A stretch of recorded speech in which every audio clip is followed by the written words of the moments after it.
Are you having a hard time figuring out what to get Dad for Father's Day? Shop now at sportshistorynetwork.com/row1 and save 15% off your order when you check out Row 1 Brand's Vintage Sports Pictorium Gallery. They have America's best sports art.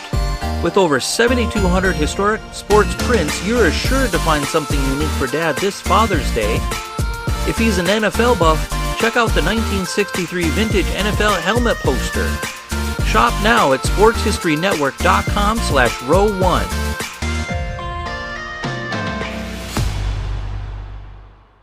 Several men who went on to become President of the United States were also terrific or decorated college athletes. Probably the most famous was Gerald Ford, who played center and linebacker for the University of Michigan when it won national championships in 1932 and 1933. Dwight D. Eisenhower was a running back at West Point for Army, and Ronald Reagan was the captain of the swim team at Eureka College. Just over a week ago, the 41st President of the United States, George H.W. Bush, passed away. He also had a decorated career as a collegiate athlete, and next, on Sports Forgotten Heroes, we're going to take a look back at the college baseball career of President George Herbert Walker Bush. This is Sports Forgotten Heroes, a tribute to the stars who shaped the games we love to watch and the games we love to play. Stars who provided us with many thrills, but when their time was up, they faded away. We'll take a look back at their spectacular careers, their moments of fame, even if it was just for one season or just one game. And now, here's your host, Warren Rogan. Hello and welcome to Sports Forgotten Heroes. Today, something very timely. The collegiate baseball career of President George H.W. Bush, whom by all accounts was one of the nicest men to ever serve our country.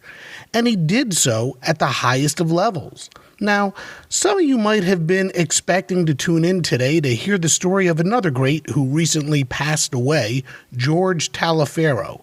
But I changed up the schedule, and we're going to talk about Taliaferro with a terrific author, Dawn Knight, on the next edition of Sports Forgotten Heroes. Today, President George H.W. Bush. He attended Yale University and played for the Eli's baseball team in 1946, 47, and 48. And this was after leaving the military. Joining me to talk about President Bush will be Herman Krabbenhoft. Herm has a rich history in baseball research. In fact, he self-published a quarterly baseball research journal for 10 years and has been a member of SABR, the Society for American Baseball Research, since 1981. Herm wrote a terrific, really an extraordinary bio about Bush's career as a ball player at Yale, and in fact, his research was so spot on that Baseball Weekly had to correct its bio based on the research and writings of Herm. And if you'd like to read Herm's bio about Bush's baseball career at Yale, stats, and more, check out sportsfh.com. We have links to Herm's bio, photos, and more. Also, please follow Sports Forgotten Heroes on Twitter at SportsFHeroes and look for our page on Facebook. You know, I think the fact that Bush played baseball at Yale has been publicized pretty well.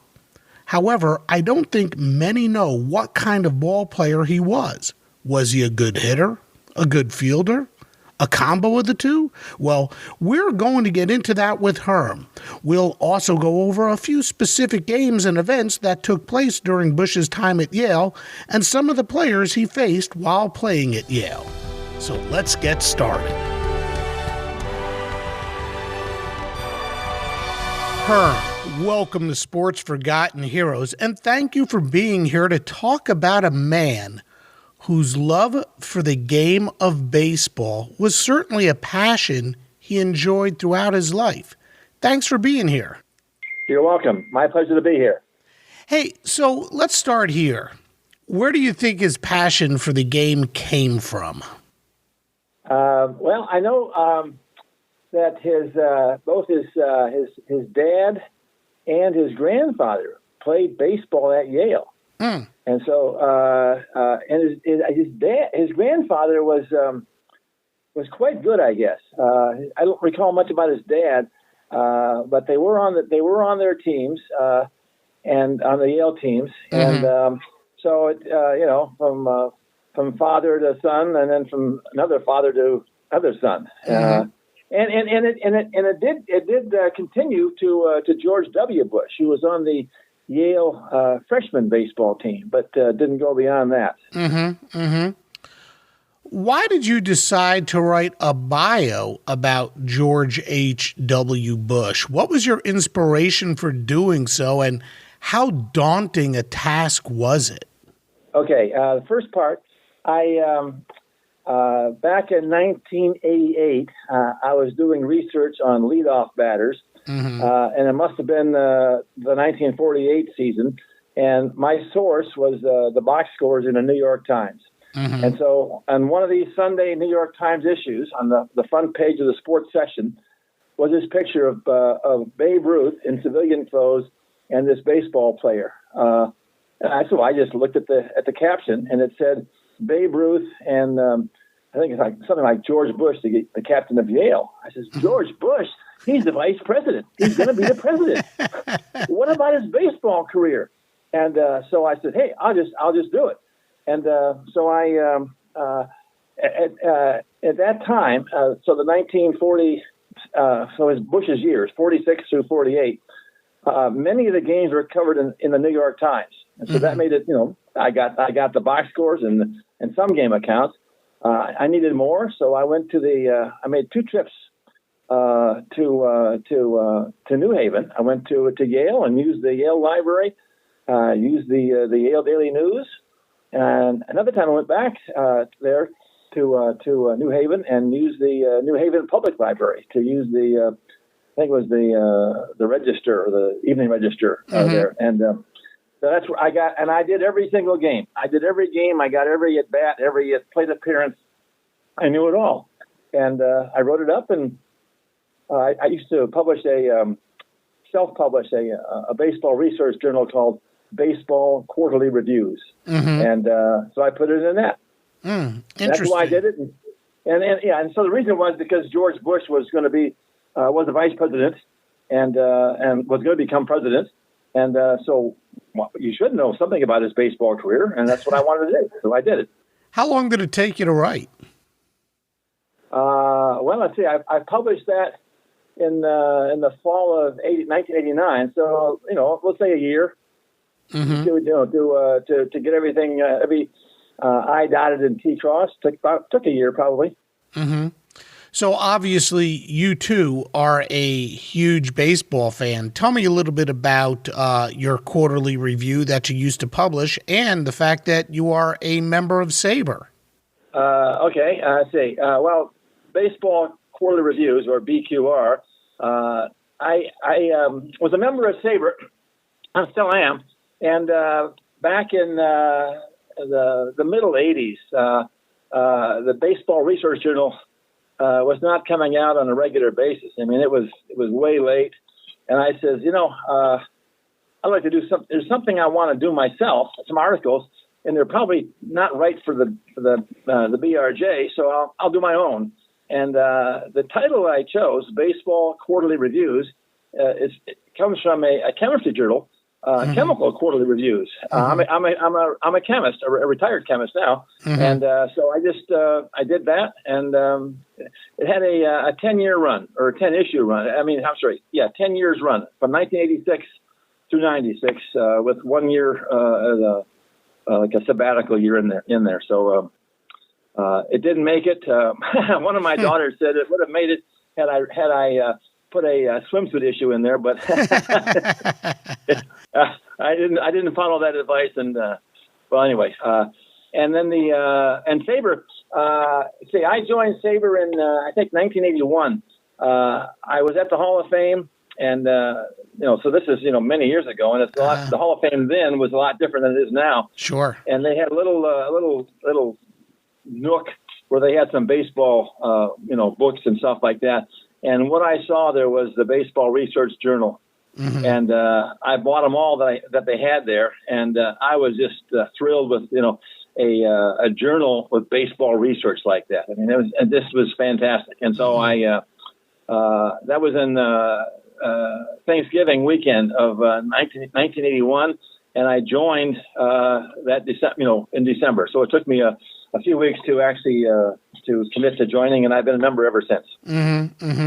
So getting back to President Bush, did you ever have a chance to correspond with him about baseball, or was everything that you've learned about him through your research in the newspapers? The answer is yes and yes.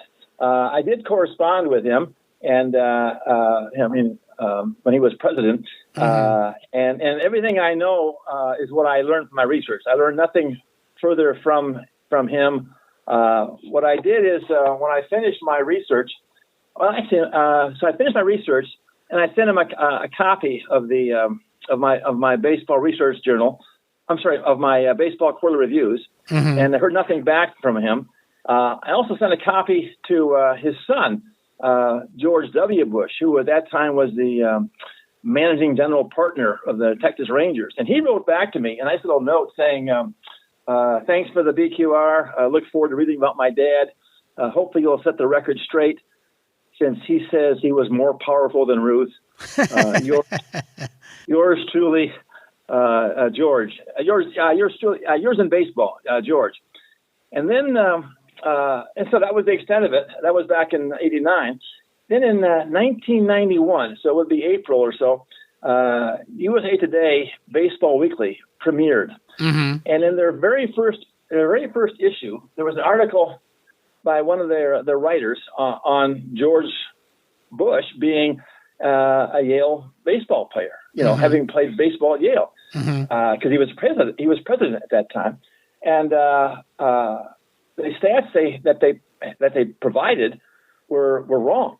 They showed that Bush only played, or claimed that Bush played only 2 years, 47 and 48, and the numbers were, they had some numbers there, and they did not at all agree with what I had found. So I wrote to. I saw that. In fact, one of those numbers was the amount of home runs he hit. Wasn't an extravagant amount by any stretch of the imagination. They reported that over that 2-year period, he had hit 2 home runs, while you reported that he had only hit 1. So that was a question that I did have for you, and let's talk about that right now. All right.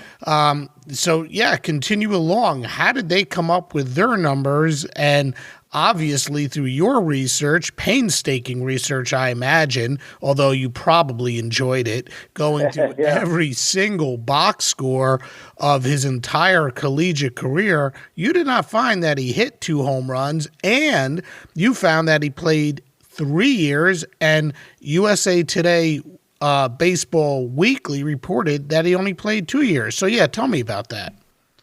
So they got USA Today Baseball Weekly got their stats from the Yale Sports Publicity Office, I guess, and they just didn't have it. They what they had was what they had, which was not correct. They didn't. For some reason, they had nothing on 1946. I don't know why they didn't, but they didn't. With regard to the home runs, one of the games that Yale played, I believe every year, the baseball team played was an exhibition game of the current Yale varsity team versus Yale players from previous teams. It's like the senior class playing all the alumni. They played against alumni. Yeah, that's what it was, alumni.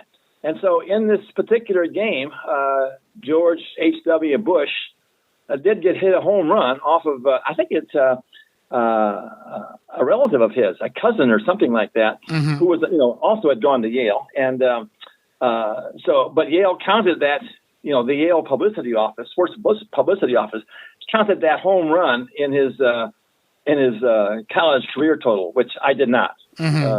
It's an alumni game, It's not a true collegiate game, right. Not NCAA game, and So that and he did hit one home run. I forget against which team, but the team that the pitcher that he hit it off, and I forget his name right now. It's in the article. Had played minor league baseball, in fact. So he hit a home run off of a good pitcher. So let's talk about that home run and that game. Yale played UConn on April 20th, 1948. The Elis were 2-4-1 going into the game, but turned things around and shut out the Huskies 7-0 to start an 11-game winning streak. Bush went 2 for 3 in the 8-hole that day, knocked in 2, and scored 1. Of course, the lone run coming courtesy of his 2-run shot over the left field wall at Yale Field off High Chapin, who, by the way, played in the minors in the Class D Eastern Shore League for Easton and Federalisburg. Bush's other hit that day was a double. So did you ever hear or correspond with George H.W.? So you did hear back from George W. Did you ever hear back from George H.W.? Yes. So then after I sent my information to Baseball Weekly, they ran an article with my stats. And the headline says, "Baseball expert challenges Poppy Bush's stats," or Yale's Poppy stats. And they had a picture of George Bush with a scowl on his face, my stats upset him. And so I sent my BQR back again to the president, and saying this is what I actually sent, what I actually stated to USA Today Baseball Weekly. Lo and behold, and this is really a heartwarming story for me, or feeling for me. I was I was a chemist, and so I was on a chemistry business trip in Cleveland, Ohio, and I called my wife just to let her know that I got there safe and sound, and asked, any mail for me, and she says, "Yeah, there's a letter here from the White House." Holy moly! And then she opened it and read it to me, and I won't get it verbatim. It's in the BRJ article, but it's But President Bush said, thanks for your research, and while your research uncovered a lower batting average than the Yale records, you did come up with a higher fielding average, and an even trade. Just a perfect way to end the letter, an even trade. Right. Really nice. So that's cool. And that is the extent of the correspondence that I had with both President H.W. Bush and W. Bush. That's awesome. So one of the great honors that several presidents have had is throwing out the first pitch to a ball game. He, I guess, was the first to actually throw the first pitch from the pitcher's mound. Most, I guess, stood in front of pitcher's mound to throw out the first pitch, but he stood on pitcher's mound and threw out the first pitch. Tell me what a thrill that must have been for him, and talk about the glove, I guess, that he was actually using. Sure. First of all, he was not the first president to throw out a pitch from the pitcher's mound. Ronald Reagan did that in a let's say end of the season game at Wrigley Field. Okay. So Reagan was to throw out a pitch from the mound. Prior to that, they had thrown the ball to the field from the stands, usually, like a box seat to the catcher. Yes. But Reagan was the first one to throw it from the mound. George H.W. Bush was the first one to throw an opening day pitch from the mound. Thank you for the clarification. And that's the opening day pitch is really the pitch. I think he deserves credit for that. Reagan did do the theatrical first, I guess, but George Bush was the first one to do it on opening day. And the glove, he used his the very first baseman's mitt that he used when he was in Yale. Oh, that's at cool. Yale. I mean, it's and there have been articles written about this where he kept the glove in a desk drawer in I don't know, the Oval Office, or some an office that he used at the White House. In one of the drawers, he kept his glove, and it was a McQuinn Trapper first baseman's glove. So that's kind of neat. Yeah, I think that really is. I lost my first glove, and somehow my children lost my second glove as well. So, what were their names? I'm just asking. I'm curious. My first ever glove was a Regent, and my second glove was a Wilson. What about a player's autograph on it? Ron Guidry. Oh, both of them? On the Wilson, I believe. Okay, cool. Yeah, cool. Yeah. Isn't it amazing how we can remember that kind of stuff? Absolutely. That's what makes baseball so great. Yeah, yeah. Do you know, did George play in high school as a youth? Yes, he did. He went to a private school, both baseball and soccer. Right. And was the first baseman on the baseball team.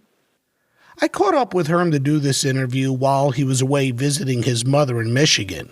Herm actually lives in California and did not have all of his notes with him, so please forgive him for not remembering every single detail about the bio he penned on Bush. So, as far as high school is concerned, Bush attended the Phillips Academy Andover, which was a boarding school in Massachusetts. There, he was the captain of the baseball team and the soccer team. He was also the senior class president.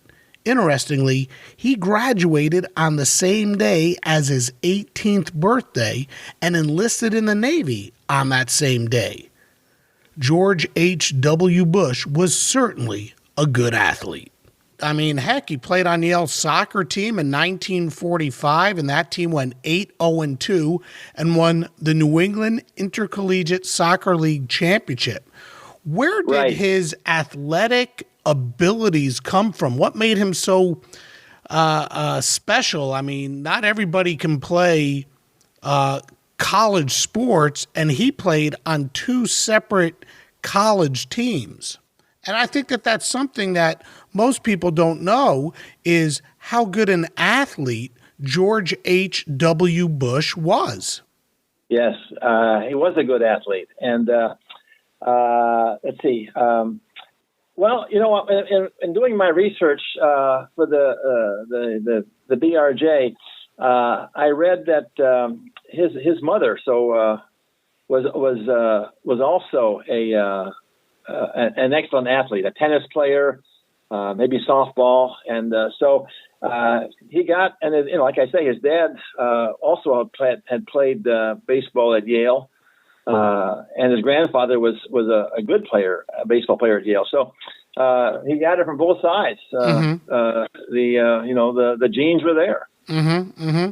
And his family, and you referred to this earlier, really was into sports. I mean, George W., who was our 43rd president, loved baseball to the tune where he owned or was a part owner of the Texas Rangers. Their love for sports was huge. Did George and George share this love together? Did they include the other boys, Jeb and Neil, or was this something that was really their thing to enjoy together? I looked into that a little bit.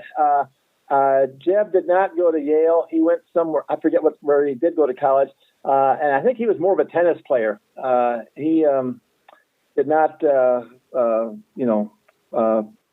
pursue baseball as far as I could tell. Other than, maybe, family, softball games and stuff like that he would play. But and the other two brothers, Marvin and Neil, I know nothing about them in terms of their athleticism. Mm-hmm, mm-hmm. After high school, and once he was old enough to join the armed services, George H.W. Bush put off college and his studies and like I said, joined the armed services. Ultimately, though, he came back. Do you think his, I'm going to use this term really lightly, advanced age of 22 gave him any sort of an advantage in collegiate baseball, or was his time away from the sport, did that give him a disadvantage? Obviously, his enrollment into college was delayed by his duties in the military. Yeah, interesting question. I think it's probably yes and yes. So he was certainly stronger than as a freshman at Yale than he would have, after the war, than he would have been at, without having gone to into the military.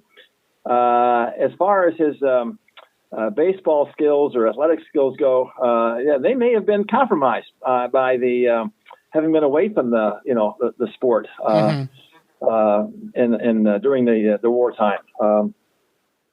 So probably a little bit of both. But he certainly was motivated to excel.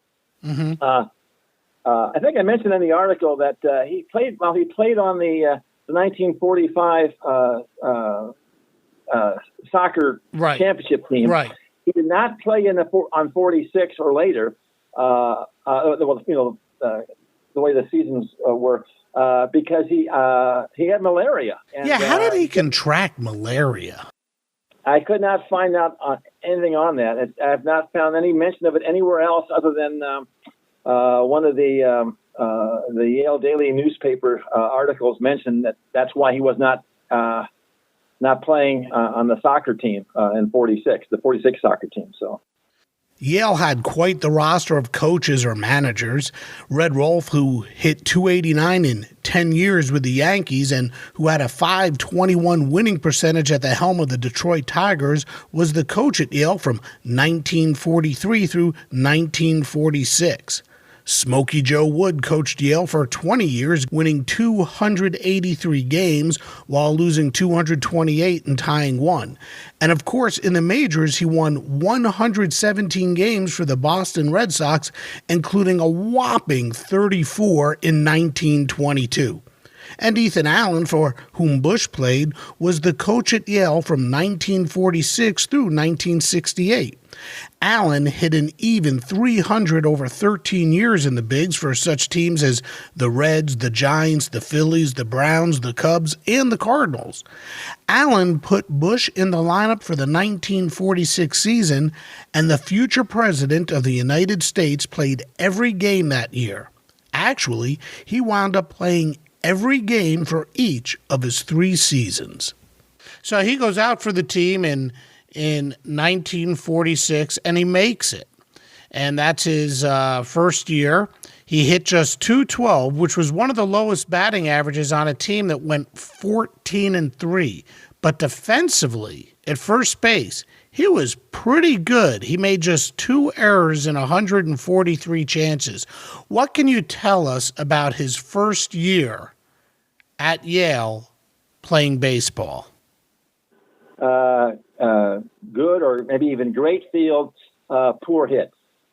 And that's something that I think anyone who would look at the numbers would say. His coach Ethan Allen also stated that at some point during his 3-year career at three baseball seasons at Yale, Bush was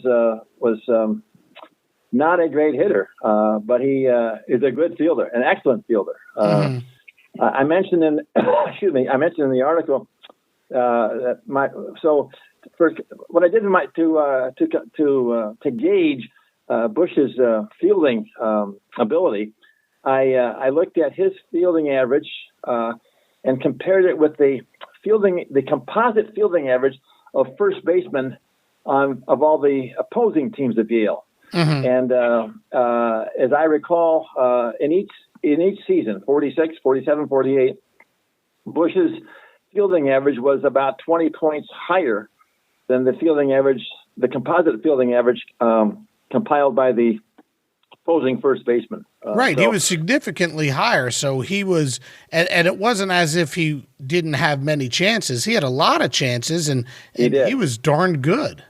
He was, and it was not. That was picked up on the. It was one of the two College World Series that he was in. One of the writers commented. I think it was something like George Poppy Bush is a fielding artist. It was recognized by people, by writers and certainly Ethan Allen knew that or picked it up and saw that. So yeah, he was a great fielder. His second year, again, he had malaria in the fall of 46. He couldn't play soccer, but he did recover in time for the 47 baseball season. And it was a pretty good year for Yale. They went 16-7-1. They went 9-3 in the conference. But again, Bush struggled at the plate. So I don't know if you could talk a little bit about his ability as a batter or lack of ability as a batter. Did he put the ball in play? Was he a weak hitter? Did he strike out a lot? What can you tell us about George as a hitter? I don't know that he struck out extraordinarily more than anybody else, but when he put the ball in play, it was fieldable, and he was put out. So he just didn't hit it where the fielders were not. Mm-hmm. Yeah, he didn't hit it where the fielders weren't. Yeah, So let me ask you this. He didn't have a lot of power either. I think his first year he had one double, and the second year he had maybe 3 doubles. His third year he did have some power. He had a triple, and I think 7 or 8 or 9 doubles, something like that, and his home run. So he had more power in his third year. I know. Yeah, his third year, 48, he hit 245, which is, a heck of a lot better than the 212 he hit his first year. And I find it really interesting that he basically played every single game that he was eligible for. And what I find interesting about that is that with such a low batting average, Ethan Allen still kept him in the game. Started him every game. Why was that? Was his fielding that much better than anybody else? What was it that kept him in the lineup? The answer, I believe, is his fielding was that much better than any other player Yale could have put at first base. And his batting average, let's say that in 48, 245, while it was low compared to it probably ranked about 7th among the starters, the primary players. It was still better than anybody else who could have played first base. So someone else could have played first base, not as good a fielder and not as good a batter as Bush. Mm-hmm. And that's he was the best batter that Yale could field as a first baseman without sacrificing fielding ability. So, it's just the way it was. And in 48, he was also named captain of the team. Sort of fitting for the future leader of the free world, don't you think? Absolutely. He tried to live up to being the captain by setting a great example on the field. I guess one doesn't have to stretch his or her imagination to envision the type of citizen Bush was. How Absolutely. did this translate to the type of player he was? He had to be so proud, and he must have really, truly been a leader. I'm certain he was, and because the captain is chosen by the players. So the players, his fellow, his teammates, they knew what he could do with a bat. They knew what he could do with a glove. And they knew what he could do, let's say, on the field, and in the dugout. They wanted that. I mean, he was a leader, and he must have been because they chose him. It was not something that you might think that the best hitter or the most powerful hitter would be chosen as the team captain. Mm-hmm. But these these are all college guys. They're young, but they're still college guys, and they have that much level of maturity. And they want to win. And George Bush would be is the best person to lead them as a team captain, and they chose him. And I think that he went on to be a captain of the United States. Yeah, he sure did. Hey, his actual playing abilities, like we said, probably 1948 was his best year. That was his senior year. There was one game in particular that he actually impressed some pro scouts, and that game occurred on April 3rd, 1948 against North Carolina State, as you had written.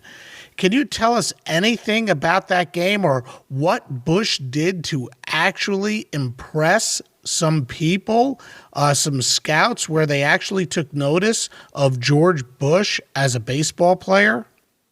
What I remember from reading the various articles that were published on that, first of all, it's early in the season. Okay, so and I think he had a single, a double, and a triple in that game. And he had 3 hits. He also scored some runs, knocked in a run, and I think he even stole a base that game. So it's an impressive thing, and whatever scouts were there, he was the star of that particular game, and so they're going to ask, hey, I don't know what the scouts say, but we're going to watch you. But it didn't take long after that for his. He went into a slump, and then and I think Bush in his autobiography, Looking Forward, wrote that that was the only nibble he ever got. You have one good game, and people are going to compliment you and say, "Hey, we're going to watch you now." And so they got a nibble, like he got that that feedback, but it did not continue because his hitting did not continue. Mm-hmm. One of the cool things, though, is that he played in the first 2 College World Series. Can you tell us a little bit about that and how Yale fared? Yeah, well, Yale they lost the first World Series to Cal Berkeley. Jackie Jensen was on that team. And they lost it, I think, 2-0. So Cal swept them 2 straight. In the second World Series, 1948, they played USC. The games it was best 2 of 3. USC won the first game, I believe. Yale won the second game, and then, as I remember, Yale was leading 1-0, and then. Going into the ninth inning, the last inning, whatever. I think it was the last. It was the last inning for certain. And USC scored maybe 3 runs to take a 3-1 lead. And then in the bottom of the last inning, Yale got its first 3 guys on, and the next batter up. So George Bush will be the second batter up with the bases loaded, but the first batter up hits into a triple play, and the game ends.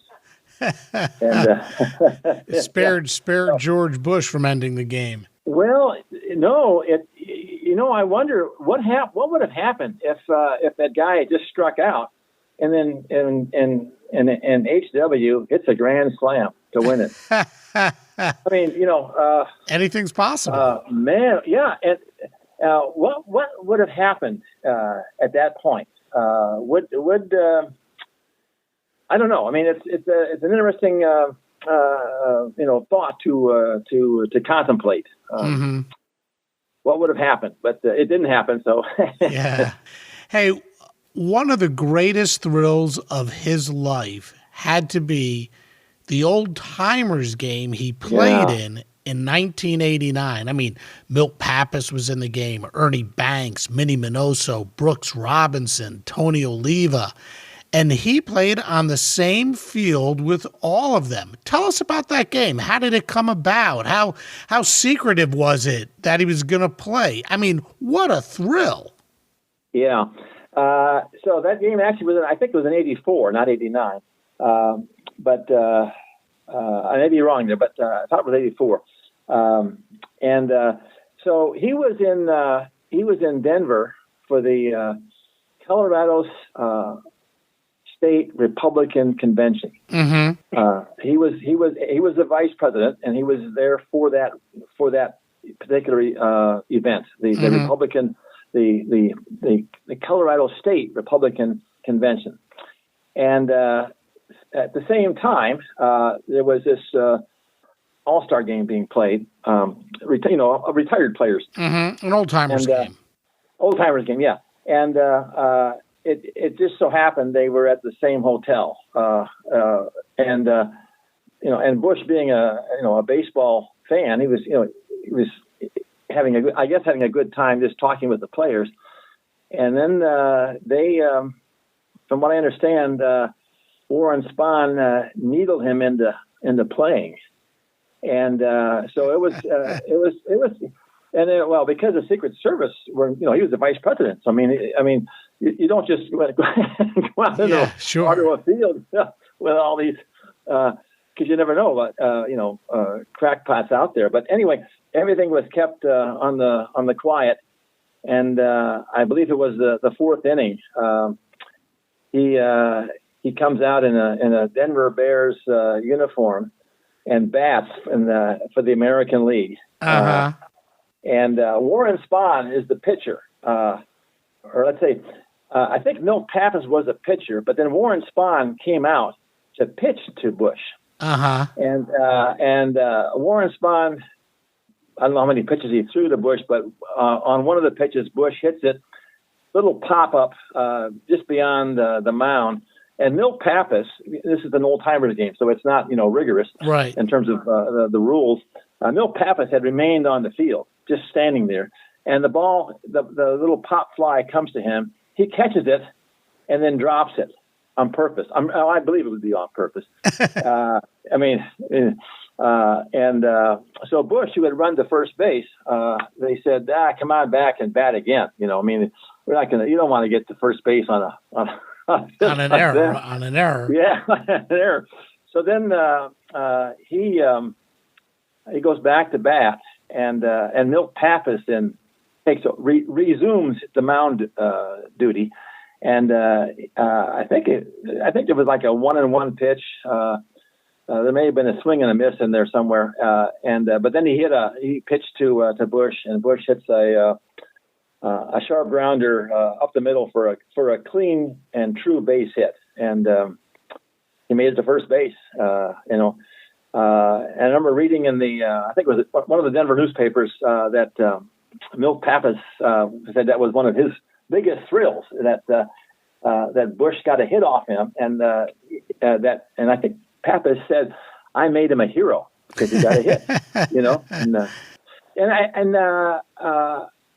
I remember reading several times afterwards, Bush and Pappas became friends and interacted many other times over the years with baseball. So, and then I guess he also had some sort of a fielding gem, and then the Detroit Tigers had a lot of fun with the then Vice President Bush after that game. Can you tell us a little bit about that? Sure. The fielding part, he was, and this is in the article, and it's really neat. So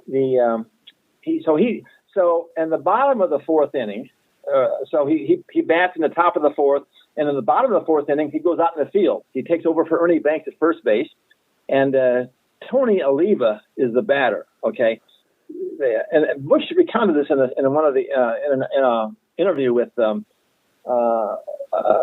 sports writer. Said that they kept telling me to move back. I said, "Damn it, I've moved all the way back here. What more do you guys want?"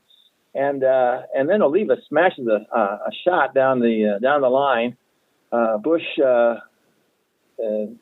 dove and knocked it down, and I guess the ball rolled a little bit into foul territory. He jumped up. He's 60 years old. Okay, wow. Doing this. Wow, and he's the vice president. Yeah, and he's not been playing baseball. I mean, he may have been just playing catch here now and then, or playing softball now and then, but he's not been playing with like these former pro players. Anyway, he scrambles into foul territory, retrieves the ball, and tosses it to Milt Pappas, who ran over to cover first base, and Oliva's retired. And a great play.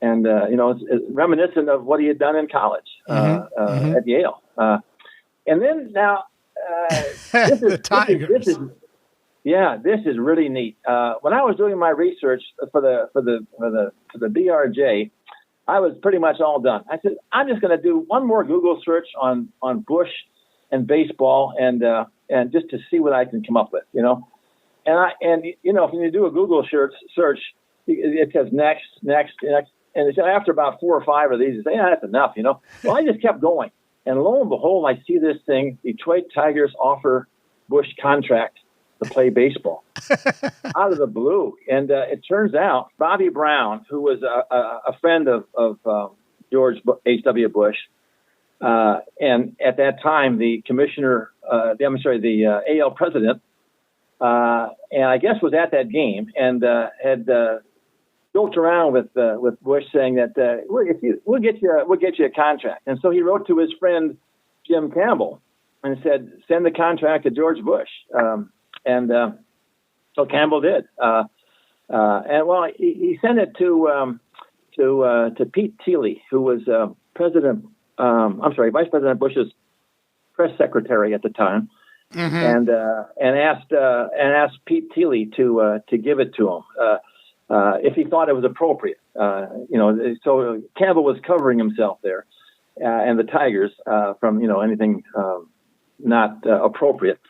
The whether or not it was actually given to Bush, we don't know for a fact. I did finally get a hold of Pete Thiele, and he could not remember that, but he said, if that letter had come to me, should I give it to Bush? I would have given it to him, in a snap. So sure, why not have some fun?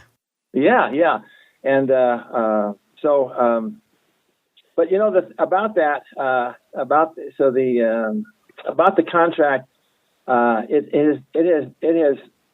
It was never mentioned by George H.W. Bush in his autobiography. It was not mentioned by any other biographer of H.W. Bush, including W, and including his son George W.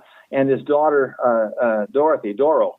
They both wrote biographies, and you'd think that they would have known something about it or included it, unless it's been a family, not a secret, but we're just not going to talk about it. I don't know the story on it. There's not many people left. Now with President Bush having passed, there's no one he'd be the ultimate source in that. Sure. I did talk to Bobby Brown about this. Bobby Brown says, as far, this prank or this spoof was pulled off all the way. It's legit all the way up to Pete Thiele, because he was the one who got the documents and would have given it to at that time Vice President Bush. And if you get a chance, you might be able to talk to Pete Thiele and see if you can remember any more about it. When I talked to him, he could not. But well, of course, we have a link to your article that you wrote that's on that's on SABR, and for anybody interested, you could see the letters there too. Hey, one of the cool things, something really, really neat, I think, is look. George H.W. Bush was not the greatest collegiate player, not by a long shot. But if I follow correctly, the National College Baseball Hall of Fame is named after him, the George H.W. Bush National College Baseball Hall of Fame. Why, with all the players who went on to fantastic and in some cases, Hall of Fame careers. Why is the College Baseball Hall of Fame named after him? Because he became president of the United States of America. That's why. There you go. And tell us a little bit about it. Well, I just did some checking in that earlier this evening before you called.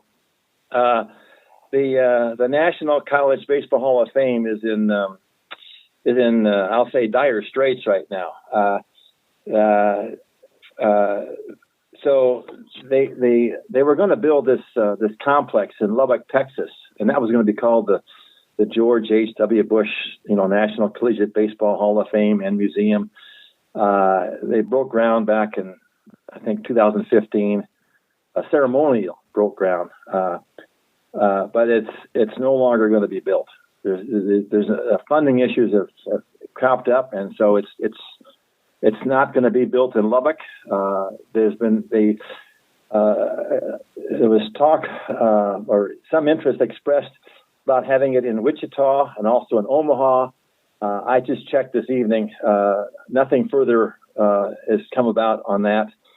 And furthermore, in June of this year, June of 2018, they even canceled the induction ceremony for this year's minor league college Hall of Fame members, Tito Francona and Nomar Garcia Parra. Were going to be inducted, and well, I guess they may still be inducted. Maybe at the maybe they were inducted at the College World Series in Omaha, but there was not the normal induction procedure. The first time it had been canceled, and so wow, what a shame.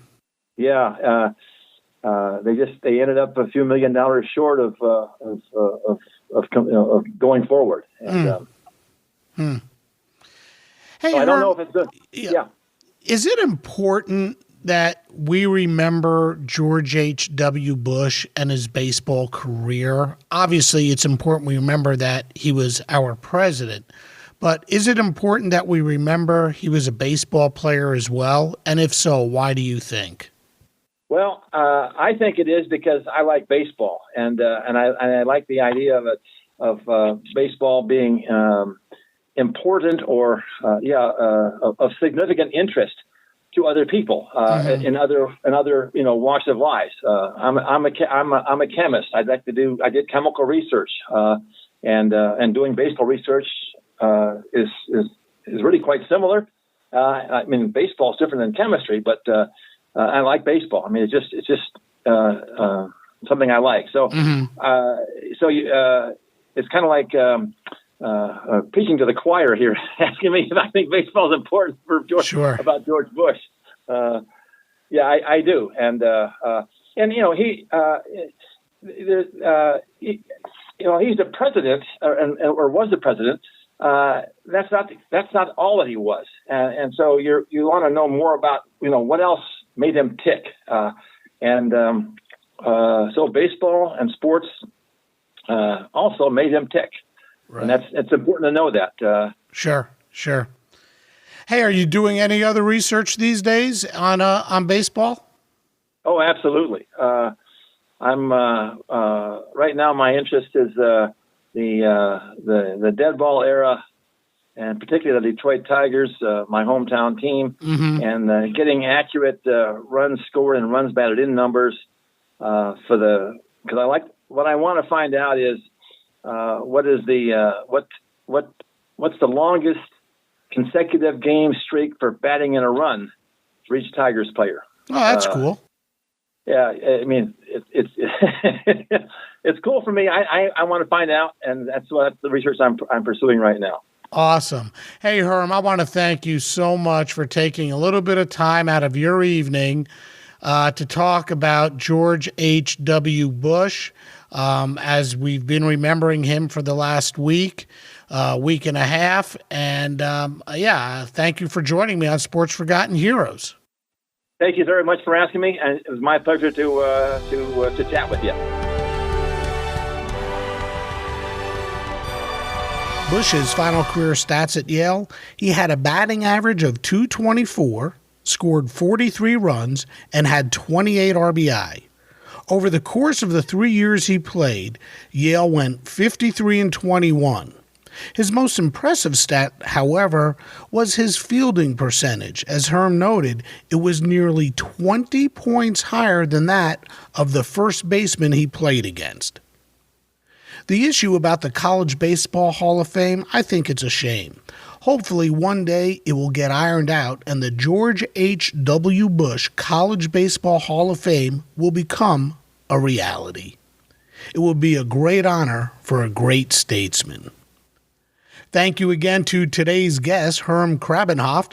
Next time on Sports Forgotten Heroes, we're going to take a look back at the career of George Taliaferro, the first African-American to ever be drafted by an NFL team. Thanks for listening, and we'll see you next time on Sports Forgotten Heroes. We here at the Sports History Network proudly partner with 26 podcasts, all revolving around the history of sports. But did you know that many of our hosts were sports history authors way before they started their shows? It's true. We've got Joe Ziemba, host of When Football Was Football, Joe Zagurski, host of Pro Football in the 1970s, Mark Morthier, host of Yesterday's Sports, Tommy Phillips, host of Lombardi Memories, and Scott Adamson, co-host of From the 55-Yard Line. All these authors have many books for you to choose from. To check them out, go to our website at sportshistorynetwork.com/sportshistorybooks. Pick up your copy today. Soundtrack provided by Kevin MacLeod of filmmusic.io.